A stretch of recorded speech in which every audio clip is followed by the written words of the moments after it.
ازيكم عاملين ايه؟ يا رب تكونوا بألف خير. النهاردة ان شاء الله جايبه لكم احدث واشيك ملايات او مفارش السرير.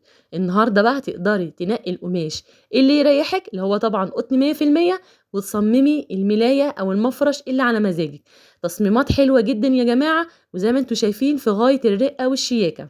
اهم حاجة ادعمي الفيديو بتاعي بلايك وشير على قد ما تقدري، وكمان ما تنسيش تشتركي في القناة وتعرفيني بتتابعيني منين. شايفين بقى الرقة والشياكة؟ مفيش احلى من كده، حاجة في منتهى الجمال. اتفرجي على الفيديو لغاية الاخر، ان شاء الله هتطلعي منه مستفادة كتير، وكمان هتشوفي افكار حلوة كتير هتعجبك جدا لو انتي بتجددي بيتك. ولو انتي كمان عروسة هتنفعك جدا تعملي حاجة مميزة في بيتك. يا رب يكون الفيديو عجبكم وهتستفادوا منه ان شاء الله. اسيبكم بقى تكملوا مشاهدة ممتعة ان شاء الله.